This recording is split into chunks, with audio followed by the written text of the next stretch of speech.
बेरोजगारी भी एक वायरस है। जैसे वायरस कभी खत्म नहीं होता, बेरोजगारी खत्म नहीं होती।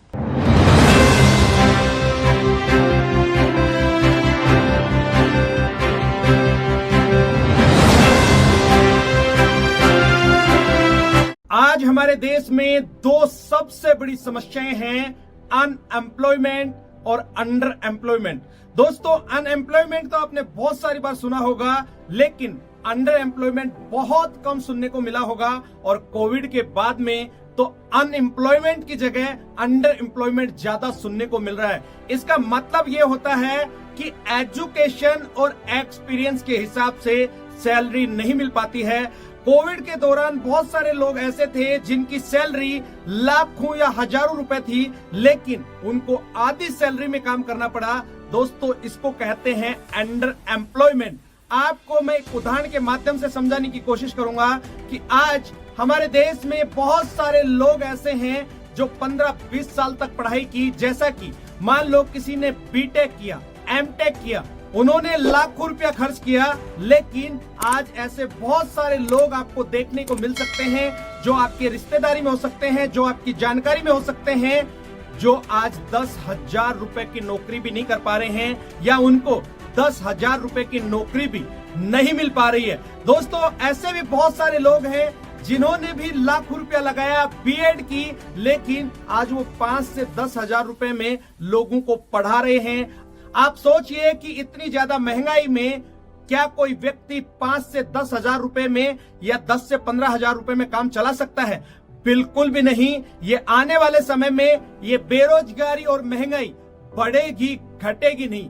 मैं सिर्फ आपको ये बताना चाह रहा हूं दोस्तों, समय कभी भी एक जैसा नहीं रहता है, समय बदलता रहता है। समय के साथ जो लोग बदल जाते हैं वही लोग इतिहास रचते हैं, बाकी लोग इतिहास रटते हैं। इस दुनिया में सिर्फ दो ही तरीके के लोग होते हैं, एक तो वो लोग जो इतिहास को रचते हैं, दूसरे वो लोग जो इतिहास को रटते हैं। अब आपको चुनाव करना है कि आपको इतिहास रचना है या इतिहास रटना है। एक कहावत भी आपने सुनी होगी, आवश्यकता ही आविष्कार की जननी है। दोस्तों, मैं आपको कुछ पीछे ले जाने की कोशिश करता हूं। हमारे देश में 50 से 100 साल पहले एक जगह से दूसरी जगह जाने के लिए लोग पैदल जाया करते थे। उसके बाद में बैलगाड़ी आई, लोग बैलगाड़ी में बैठ के एक स्थान से दूसरे स्थान पे यात्रा करते थे।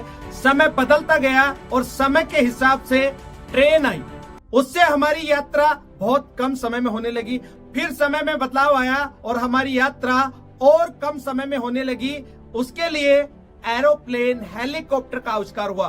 दोस्तों, अब तो टेक्नोलॉजी इतनी आ गई है कि लोग चांद पे भी पहुंच गए हैं। तो कहने का मतलब यही है कि समय के अनुसार सब चीजें बदल रही हैं। जो लोग समय के अनुसार अपने आप को बदल रहे हैं, वो ही लोग जीवन में आगे बढ़ पा रहे हैं। यदि आपने भी अपने आप को समय के अनुसार नहीं बदला, तो मेरे दोस्त, आप बहुत पीछे रहने वाले हैं। जिस तरीके से पहले हम पैदल जाया करते थे, उसकी जगह बैलगाड़ी आई, उसकी जगह गाड़ी, ट्रेन, प्लेन सब आया, वहां से हमने अपने आप को बदला, तो यहाँ पे भी हमें काम करने के तरीकों को बदलना पड़ेगा। दोस्तों, समय के अनुसार सब चीजें बदल रही हैं, काम करने का तरीका भी बदल रहा है, पैसा कमाने का तरीका भी बदल रहा है। आज हमारा देश का युवा नौकरी के पीछे भाग रहा है। दोस्तों, मेरा मतलब ये नहीं है कि मैं कोई पढ़ाई या नौकरी को क्रिटिसाइज कर रहा हूं। मेरा एक सिंपल सा सवाल है, जितने भी लोग आज नौकरी के पीछे हाथ धो के पड़े हुए हैं, क्या सभी लोगों को नौकरी मिल पाना संभव है?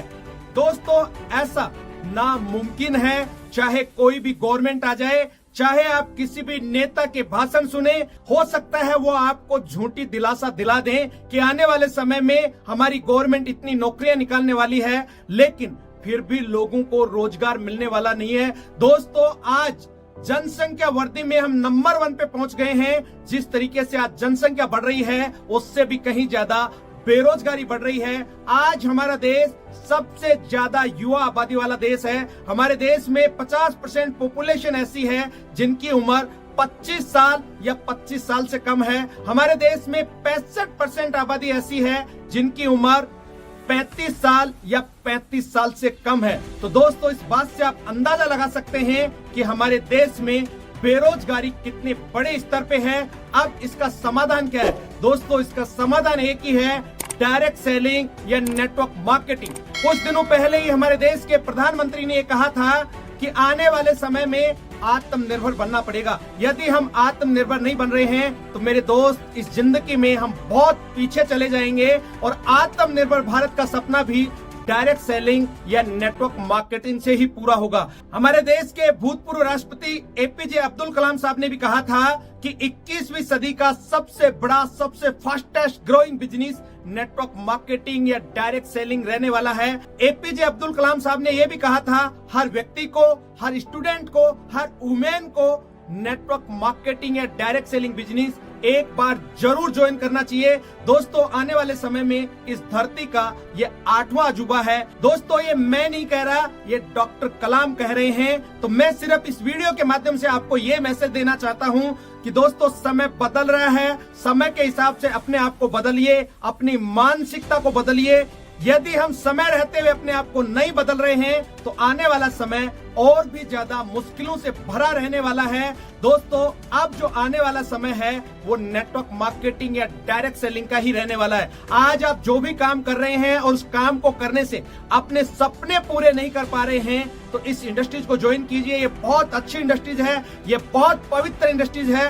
कुछ दिनों पहले ही हमारे देश की सरकार ने 21 जून 2023 को इस इंडस्ट्रीज को बिल्कुल लीगल घोषित कर दिया है। आप इस बिजनेस को दिल खोल के कर सकते हैं, किसी भी तरह से डरने की कोई बात नहीं है। आप जैसे दोस्तों की इस इंडस्ट्रीज को बहुत ज्यादा जरूरत है, क्योंकि आने वाले समय में फिर से ये भारत सोने की चिड़िया बनने वाला है। इसलिए दोस्तों आज मौका है, इस इंडस्ट्रीज को ज्वाइन कीजिए और ज्वाइन करके अपने सपनों को साकार कीजिए। केपीएमजी और फिक्की की रिपोर्ट के अनुसार 2025 आते आते इस इंडस्ट्रीज का कारोबार 64,500 करोड़ हो जाएगा और 2025 तक 1.8 करोड़ लोग इस इंडस्ट्री से जुड़े हुए होंगे। दोस्तों आप इस बात से अंदाजा लगा सकते हैं कि आने वाले समय में ये इंडस्ट्रीज कितनी बड़ी होने वाली है। इसलिए बिल्कुल भी दिमाग ना लगा के इस इंडस्ट्रीज को ज्वाइन करके अपने सपनों को साकार करें। इस वीडियो में यहाँ तक बने रहने के लिए आप लोगों का हमेशा की तरह बहुत बहुत शुक्रिया। यदि इस चैनल पे पहली बार आए हैं तो सबसे पहले इस चैनल को सब्सक्राइब करें, बेल आइकन के बटन को दबाना ना भूलें, ताकि आने वाले समय में इसी तरीके के पावरफुल वीडियो आपको समय समय पर मिलते रहें। अगले वीडियो में फिर मिलते हैं, तब तक के लिए अपना और अपने परिवार का ख्याल रखें। जय हिंद, जय भारत।